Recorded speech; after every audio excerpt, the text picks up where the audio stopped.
దినోత్సవం సందర్భంగా ప్రార్థన కొరకు మీరందరూ కూడుకోవటం చాలా సంతోషం. జాన్ మోహన్ అంకుల్ నా చిన్నప్పటి నుంచి తెలుసు. మా కుటుంబానికి సన్నిహితంగా, నాన్నగారికి మరి ముఖ్యంగా ఉంటుండేవారు. నేను 2వ తరగతి 3వ తరగతి చదువుతున్నప్పుడు నేను అంకుల్ వాళ్ళ ఇంటికి వచ్చినట్టు నాకు గుర్తుంది. చాలా చిన్నప్పుడు మా డాడీతో పాటు గుంటూరు వేరే మీటింగ్కి వచ్చి, అయితే ఈ రోజున జనరల్గా ఆదివారం చాలా బిజీగా ఉంటాను. మాకు 3 ఆరాధనలు జరుగుతాయి. కానీ అంకుల్ ఆహ్వానించినప్పుడు నేను ఏమి కాదని చెప్పలేక ఈరోజు మీ మధ్యలో ఉండటానికి ప్రభు కృప చూపించాడు. అందును బట్టి దేవుణ్ణి స్తుతిస్తూ ఉన్నాను. మీరందరూ వాక్యం వినటానికి సిద్ధంగా ఉన్నారా? ఇప్పటిదాకా మీరు చాలాసేపు ప్రార్థన చేశారని నేను విన్నాను. బయట వాతావరణం అనుకూలంగా లేనప్పటికీ దేవుడు మనకిచ్చిన ఈ మంచి సమయాన్ని బట్టి నేను ప్రభువుని ఎంతో గనపరుస్తూ ఉన్నాను. కీర్తన 126వ కీర్తన. నేను పెద్ద ఎక్కువసేపు ఏం చెప్పను, కొద్ది నిమిషాలే. ప్రార్థన యొక్క ప్రాముఖ్యత మీకు అందరూ చాలాసార్లు ప్రార్థన గురించిన వర్తమానాలు మీరు వినే ఉండుంటారు. ప్రార్థన శక్తిని గురించిన వర్తమానాలు, ప్రార్థనను గురించిన అనేకమైన సంఘటనలు మీరు వినుంటారు. కానీ ప్రభు నా హృదయంలో ఉంచిన కొన్ని మాటలు ఈ రాత్రికాల సమయంలో మీ గమనాన్ని తీసుకుని వస్తాను. ప్రపంచమంతా కూడా ఈ రోజున ఈ పెంతెకోస్తు ఆదివారం సందర్భంగా, సంఘము జన్మించిన సందర్భంగా ఈ రోజున సంఘమంతా ప్రార్థన చేస్తూ ఉన్నారు, ముఖ్యంగా ఉజ్జీవం కోసం. అట్లాగే ఏ పట్టణపు వారు ఆ పట్టణంలో కొంచెం మానిటర్ అని పెట్టగలరు బ్రదర్. ఏ పట్టణంలో వారు ఆ పట్టణంలో సంఘాలన్నీ కూడుకొని ఆ పట్టణ ఉజ్జీవం కోసం ప్రార్థన చేస్తున్నారు. అట్లాగే గుంటూరు పట్టణంలో కూడా జరిగితే బాగుంటుందని నేను కూడా ప్రార్థన చేయాలని నిర్ణయించుకున్నాను. గుంటూరు పట్టణం ఎవరైనా ఒక హల్లెలూయా అని చెప్తే బాగుంటుంది. కొంచెం ఆమెను హల్లెలూయా ఏదో. గుంటూరు పట్టణంలో ఉన్న సంఘాలన్నీ కూడా కలిసి, సేవకులందరూ కలిసి, గుంటూరు పట్టణంలో ఉన్న దైవ సేవకులందరూ కలిసి ఒకే వేదిక పైన పట్టణ క్షేమం కొరకు, గుంటూరు పట్టణ రక్షణ కొరకు ప్రార్థన చేస్తే బాగుంటుందని నా హృదయంలోని ఆలోచన. మీకు కూడా ఆశ ఉందా? Praise the Lord. ఆ విధంగా దేవుడు జరిగించునుగాక. ఆ విధమైన భారముతో కూడిన హృదయముతో ఉన్న దైవ సేవకులు లేపబడుదురుగాక. సేవకులందరూ ఏకమైతే ఉద్యమం వచ్చేసినట్టే. పట్టణంలోని సంఘాలన్నీ ఏకమైతే ఉద్యమం వచ్చినట్టే. ఎవరి దర్శనం వారికి ఉన్నప్పటికీ వారి పరిచయను గురించి కొన్నిసార్లు కొన్ని కారణాలను బట్టి అందరూ ఏకమై ప్రార్థన చేయాలి. సో ఒకటే కారణం ఏంటంటే గుంటూరు పట్టణ రక్షణ, గుంటూరు పట్టణ క్షేమము. అట్లాగే గుంటూరులో దేవుడు తన కార్యములు జరిగించినట్లు ప్రార్థన చేయాలి. 126వ కీర్తన. నేను చాలా చిన్న కీర్తనది, నేను చదువుతాను. దయచేసి మీరు జాగ్రత్తగా, మీ అందరి దగ్గర బైబిల్ ఉన్నాయని నేను నమ్ముతున్నాను. మీరు కూడా నేను చదువుతుండగా వాక్యాన్ని చూడాలని ప్రభు పేరట మనవి చేస్తూ ఉన్నాను. కీర్తన 126వ కీర్తన. సియోనుకు తిరిగి వచ్చిన వారిని యెహోవా చెర నుండి రప్పించినప్పుడు మనము కలకనిన వారి వలె ఉంటిమి. మన నోటి నిండా నవ్వు ఉండెను, మన నాలుక ఆనందగానముతో నిండి ఉండెను. అప్పుడు యెహోవా వీరి కొరకు గొప్ప కార్యములు చేసినని అన్ని జనులు చెప్పుకొనిరి. యెహోవా మన కొరకు గొప్ప కార్యములు చేసి ఉన్నాడు, మనము సంతోషభరితులమైతిమి. దేశములో, దక్షిణ దేశములో ప్రవాహములు పారునట్లుగా యెహోవా చెరపట్టబడిన మా వారిని రప్పించుము.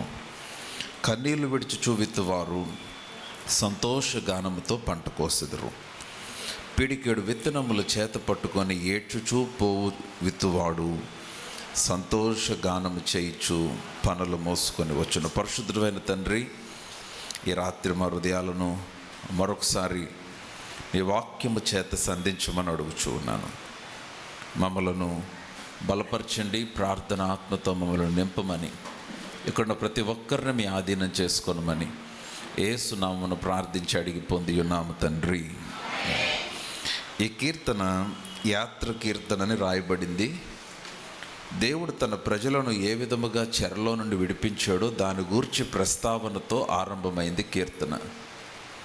ఆయన తన ప్రజలను చెరలో నుంచి విడిపించినప్పుడు చాలా గొప్ప సంతోషం కలిగి దేవుని ప్రజలందరూ సంతోషించడం ఆరంభించారు. యెహోవా మన కొరకు గొప్ప కార్యములు చేశాడు అని చెప్పారు. కలకనిన వారి వలె ఉంటుమే, మన నోటి నిండా ఆయన నవ్వు నింపాడు అన్నాడు.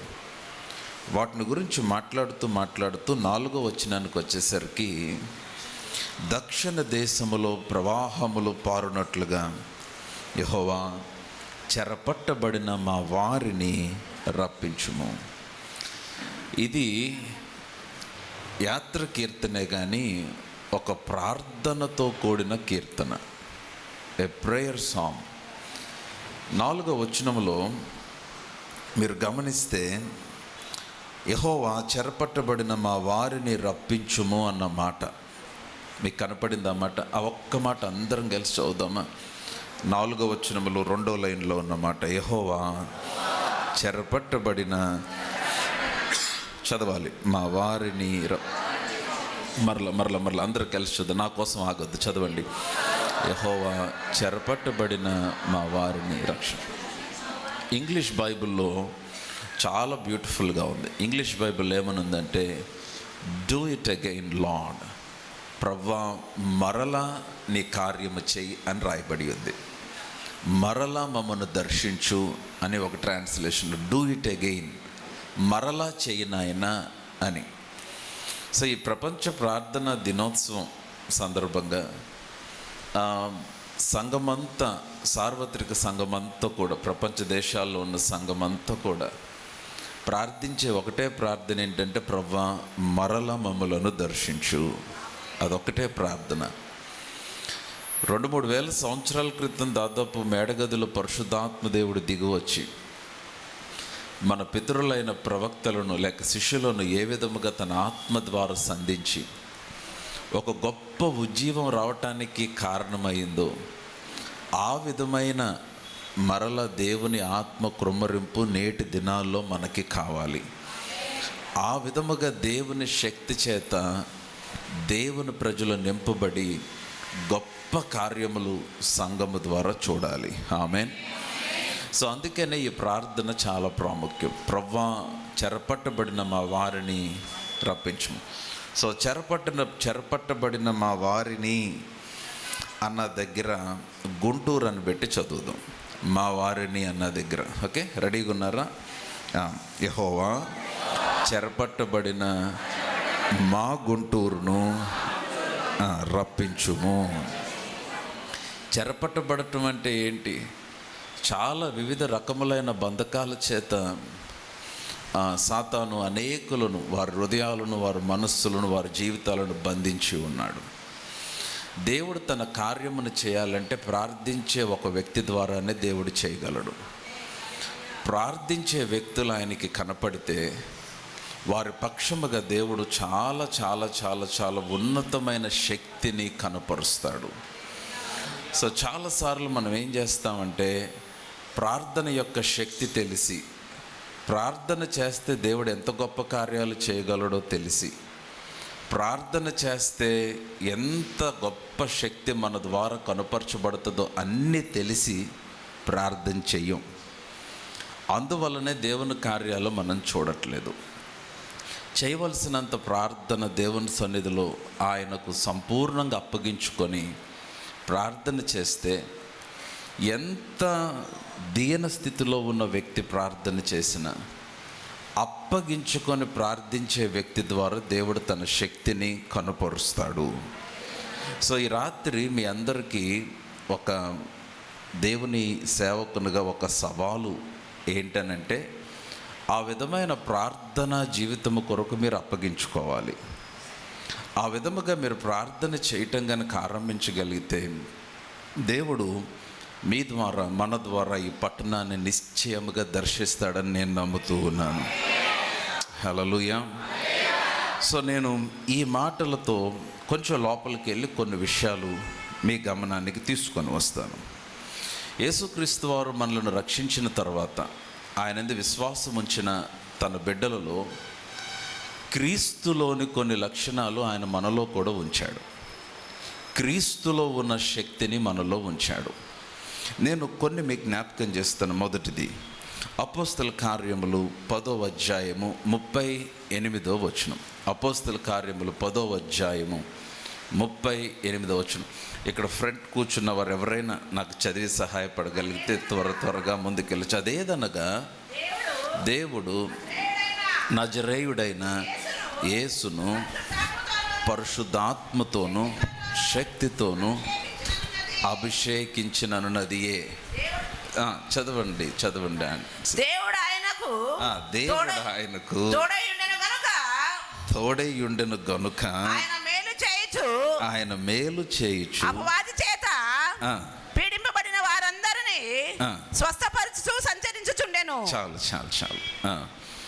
మీరు ఆ వచనాన్ని జాగ్రత్తగా గమనిస్తే దేవుడు యేసుక్రీస్తును అభిషేకించెను అన్నమాట మీకు కనపడిందా?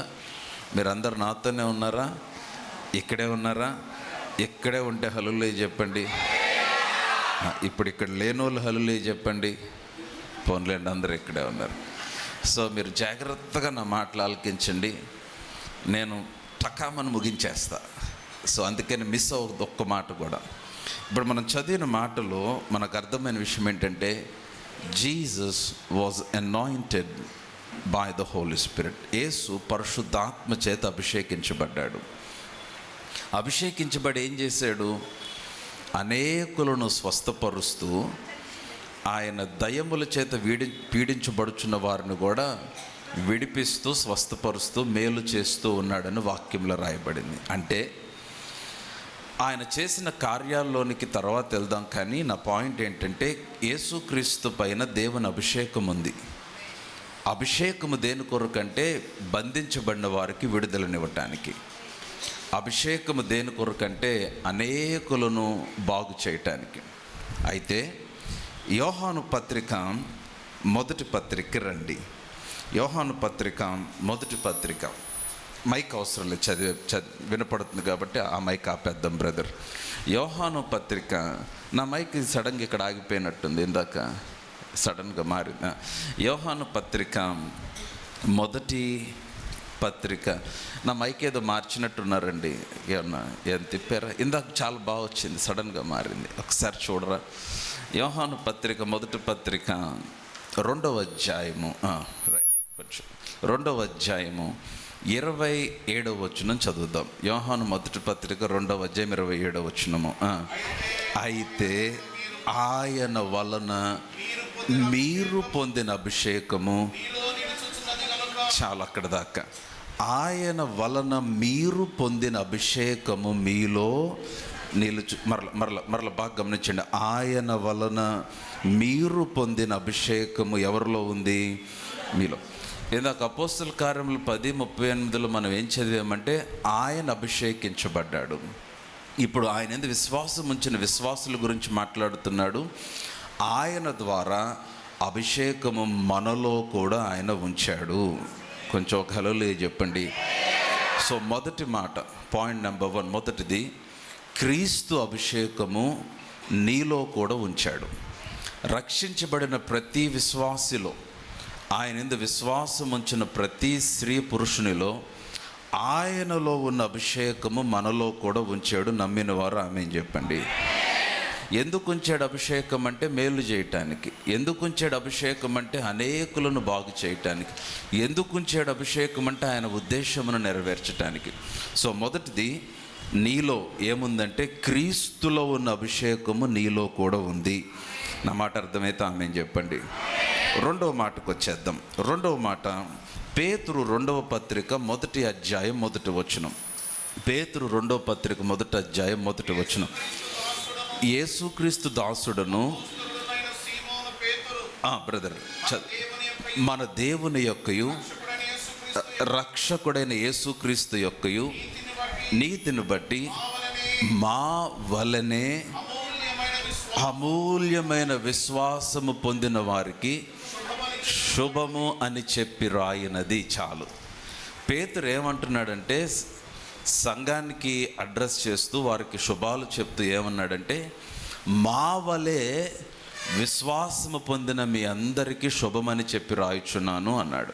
అంటే పేతురులో ఎటువంటి విశ్వాసం ఉందో మనందరిలో కూడా అటువంటి విశ్వాసము దేవుడు ఉంచాడు. అదే అక్కడ రాయబడింది, మా వలనే విశ్వాసము పొందిన మీ అందరికీ. ఇంకొంచెం దాన్ని అర్థం చేసుకోవటానికి రోమాపత్రిక 12వ అధ్యాయం 3వ వచనం చూద్దాం. రోమిలకు రాసిన పత్రిక 12వ అధ్యాయం 3వ వచనం, రోమన్స్ 12:3. రోమా 12:3వ వచనము, తన్ను తాను ఎంచుకొనిన తగిన దానికంటే ఎక్కువగా ఎంచుకొనక దేవుడు ఒక్కొక్కరికి విభజించి ఇచ్చిన విశ్వాస పరిమాణ ప్రకారము తగిన రీతిగా తను ఎంచుకొనవలనని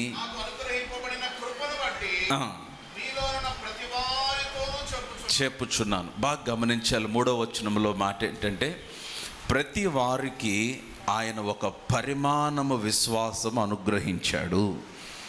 అంటే ప్రతి ఒక్కరికి ఆయన విభజించి ఒక విశ్వాస పరిమాణాన్ని ప్రతి ఒక్కరికి అనుగ్రహించాడు. సో రెండో మాట గమనించండి, క్రీస్తులో ఉన్న విశ్వాసాన్ని దేవుడు మనకు అనుగ్రహించాడు. మొదటి మాట గుర్తుందా? మొదటి మాట ఏంటి? క్రీస్తులో ఉన్న అభిషేకము ఎవరిలో ఉంది చెప్పండి? మనలో. నాలో అని చెప్పండి. ఎవరిలో ఉంది? నాలో.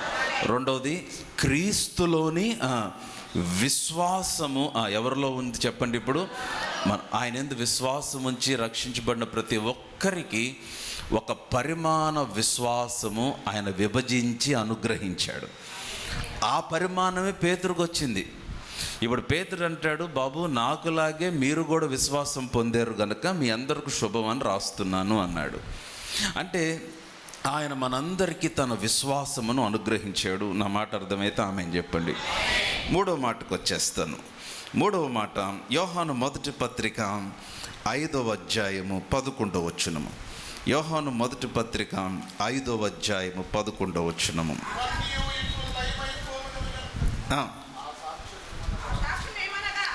చదవండి. దేవుడు మనకు నిత్య జీవము దయచేసెను. ఈ జీవము ఆయన కుమారుని యందు ఉన్నది. దేవుని కుమారుని అంగీకరించువాడు జీవము గలవాడు. చూసారా? ఈ మాట చాలా బ్యూటిఫుల్ మాట. ఆయన నిత్య జీవం అనుగ్రహించాడు. ఎవరిలో ఉందా జీవము? ఆయన కుమారునిలో ఉంది. ఆయన అంగీకరించిన వారికి ఆ కుమారునిలో ఉన్న జీవాన్ని మనకు కూడా అనుగ్రహించాడు. సో 3వ మాట, క్రీస్తులోని జీవమును దేవుడు మనకు అనుగ్రహించాడు. మర్చిపోద్దు. మొదటి మాట ఏంటో చెప్పండి? క్రీస్తులోని మీరు ఒట్టి అభిషేకం అనొద్దు. క్రీస్తులోని అభిషేకము నాలో ఉంది. రెండవది, క్రీస్తులోని విశ్వాసము నాలో ఉంది. మూడవది, క్రీస్తులోని జీవము నాలో ఉంది. ఇవన్నీ పెట్టుకొని ఏం చేస్తున్నాం? క్రీస్తుకు జరిగిన కార్యాలు, క్రీస్తు చూసిన ఫలితాలు మనం కూడా చూడగలగాలి. ఆయన అభిషేకము కలిగి ఎంత గొప్ప కార్యాలు చేశాడు, ఆయన విశ్వాసము కలిగి ఎంత గొప్ప కార్యములు చేశాడు, ఆయన జీవము కలిగి ఎంత గొప్ప కార్యాలు చేశాడో అటువంటి కార్యములు మన ద్వారా జరగటానికి దేవుడు మనలను ఒక నూతనమైన పిలుపుతో పిలుస్తూ ఉన్నాడు. సో ఇప్పుడు బాగా వినాలి. ఇప్పుడు నీలో ఉన్నవి, నీలో ఆయన విశ్వాసం ఉంది, నీలో ఆయన అభిషేకం ఉంది, నీలో ఆయన జీవము ఉంది. ఇప్పుడు నీలో ఉన్నది క్రియలోనికి తీసుకొని రావాలి. అది ఎలాగ తీసుకొని రాగలవు? తిమోతికి రాసిన మొదటి పత్రిక 4వ అధ్యాయము 8వ వచనం చదువుదాం. 1 తిమోతి 4:8. 1 Timothy 4:8.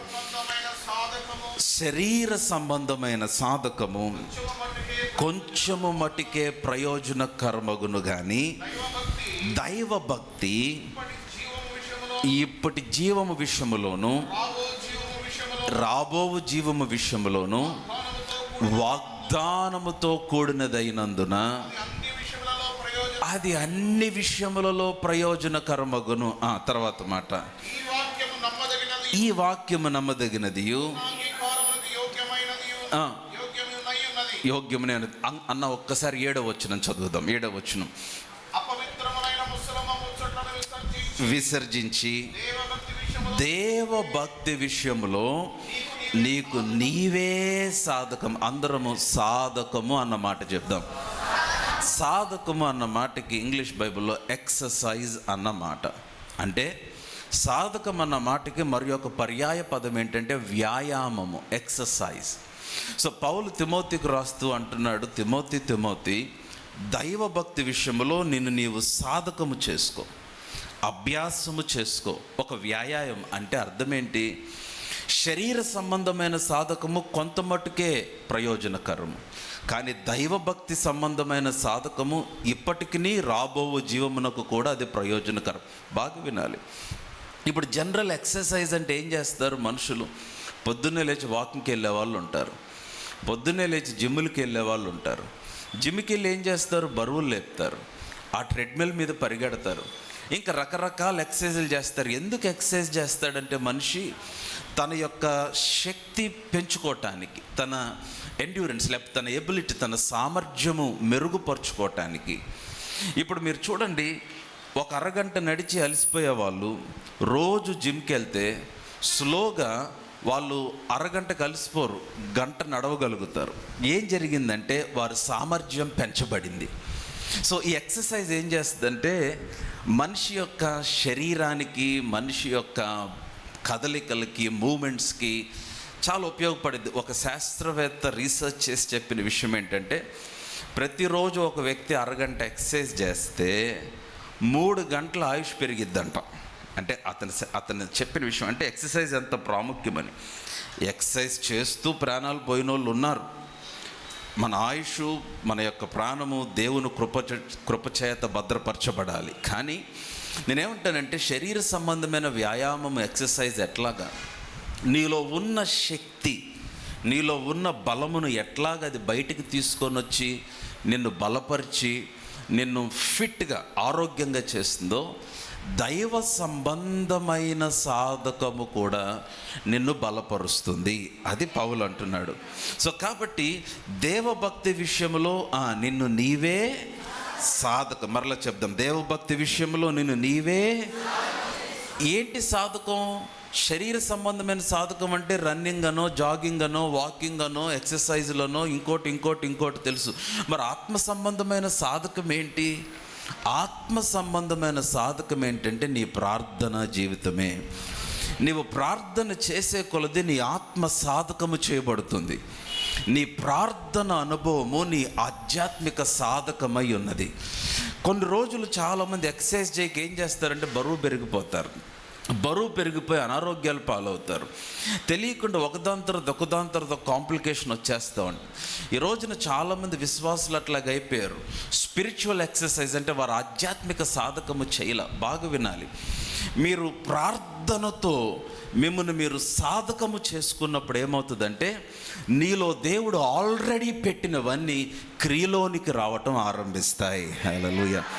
ఏం పెట్టాడు ఆయన మీలో? మొదటిది క్రీస్తులో ఉన్న అభిషేకము, రెండవది క్రీస్తులో ఉన్న విశ్వాసము, మూడవది క్రీస్తులో ఉన్న జీవము. నీ ప్రార్థన ద్వారా ఇవన్నీ క్రియలోనికి రావటం ఆరంభించబడతాయి. అందుకనే ప్రార్థన జీవితం చాలా చాలా చాలా ప్రాముఖ్యం. చాలా సంవత్సరాల క్రితం నేను ఒక స్టోరీ చదివాను, దైవజనుడు డిఎల్ మూడీ గురించి. అతను చాలా చిన్న వయసులో, 3 సంవత్సరాల వయసులో తన తండ్రిని కోల్పోయాడు. చాలా ఆర్థిక పరిస్థితులన్నీ దిగజారిపోతే రోజు కూలి పనికి వెళ్ళేవాడని రాయబడి ఉంది. అతను చాలా ప్రయాసపడి, కష్టపడి పనిచేసుకుంటూ తన జీవితాన్ని కొనసాగిస్తూ ఒకరోజు నా సాయంత్రం పని నుంచి తిరిగి వస్తూ ఉంటే ఒక చిన్న హాల్లో నుంచి ఇట్లాగే ఒక చిన్న పాట ఏదో వినిపిస్తే ఏదో ప్రార్థన జరుగుతుంది అనుకుంటా అని లోపలికి వచ్చాడు డిఎల్ మూడీ. వచ్చేసరికి లోపల ప్రార్థన అయిపోయింది. ప్రార్థన అయిపోయిన తర్వాత చివరి ఆల్టర్ కాల్ ఇస్తున్నారు. ఎవరైనా మీ హృదయాలు ప్రభువుకి అప్పగించుకోవాలనుకుంటే రండి, మీ కొరకు ప్రార్థన చేస్తానని సేవకుడు పిలుస్తున్నాడు. ఒక 30 మంది ఉంటారేమో లోపల.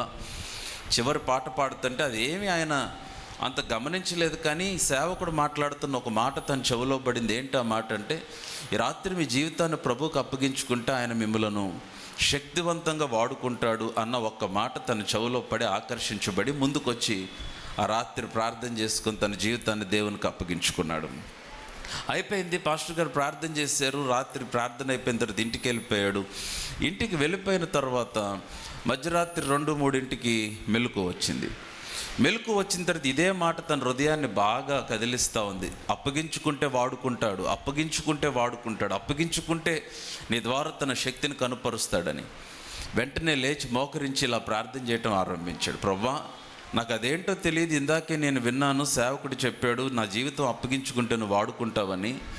ఈ రాత్రి నా జీవితాన్ని నీకు అప్పగించుకుంటున్నాను, నన్ను వాడుకో, నీ శక్తితో నన్ను నింపు అని ప్రార్థన చేయటం మొదలుపెట్టాడు. తెల్లవారు 6 అయింది. అలాగ రోజు రాత్రి 1 వారం రోజులు ఆగకుండా ప్రతి రాత్రి మధ్యరాత్రిలో లేవటం, ప్రభువా నా జీవితాన్ని నీకు అప్పగించుకుంటున్నానని ప్రార్థన చేయటం ఆరంభించాడు. దేవుడు ఆ యవనస్తుడిని పట్టుకొని తన శక్తితో నింపి వాడుకోవటం ఆరంభించాడు. ఎంతో శక్తివంతంగా వాడబడ్డాడంటే 3 ఖండాలను, 3 దేశాలు కాదు 3 ఖండాలను క్రీస్తు కొరకు తలకిందులు చేశాడు డిఎల్ మూడీ. హల్లెలూయా. అతను చనిపోయే ముందు అతను చెప్పిన స్టేట్మెంట్ ఏంటంటే, దేవుడు అప్పగించుకున్న ఏ పాత్రనైనా వాడుకోగలడు అన్నమాట. ప్రియ విశ్వాసులారా, నా మాట వినండి. ఆయనను అంగీకరించిన మనము, ఆయనను కలిగిన మనము, ఆయనను బట్టి మనము బలవంతులమై ఉన్నాము. ఆయన తన అభిషేకమును మనలో ఉంచాడు, ఆయన తన విశ్వాసమును మనలో ఉంచాడు, ఆయన తన జీవమును మనలో ఉంచాడు. ప్రార్థన కొరకు ఎప్పుడైతే నీ జీవితాన్ని అప్పగించుకుంటావో నీలో ఉంచిన ఇవన్నీ కూడా క్రియలోనికి రావటం ఆరంభిస్తాయి. నీ ద్వారా అభిషేకము కనుపరచబడుతుంది, నీ ద్వారా దేవుని శక్తి కనుపరచబడుతుంది, నీ ద్వారా క్రీస్తు విశ్వాసము ప్రత్యక్షమైనప్పుడు గొప్ప కార్యాలు చూస్తావు, నీ ద్వారా క్రీస్తు జీవము బయలుపరచబడినప్పుడు గొప్ప కార్యాలు చూస్తావు. నీవు ఎక్కడికి వెళితే అక్కడ గొప్ప మహిమ నీ ద్వారా బయలుపరచబడటం చూస్తావు. ఒక రోజున గడ్డం తీయించుకోవటానికి ఒక సెలూన్కి వెళ్ళాడు డిఎల్ మూడీ. కూర్చున్నాడు, అలసిపోయి ఆ బార్బర్ అక్కడున్న అతను ఆ సెలూన్లో షేవ్ చేస్తూ ఉన్నాడు. ఇతను కొంచెం కునికి నిద్రలోకి వెళ్ళిపోయాడు డిఎల్ మూడీ. కొంతసేపటికి సడన్గా 1 నిమిషం, అంతే 1 నిమిషం 2 నిమిషాలు, సడన్గా డిఎల్ మూడీకి వెలుగు వచ్చి చూస్తే ఈ గడ్డం గీసి ఆయన గడ్డం గీయటం ఆపేశాడు, పక్కన లేడు. ఇతనికి అర్థం కాల, ఎక్కడికి వెళ్ళాడు, మధ్యలో వదిలేసి ఇక్కడ దాకా తీసి వదిలేసాడేంటి, ఎక్కడికి వెళ్ళాడు అని అటు ఇటు చూసేలోపు అన్న శబ్దం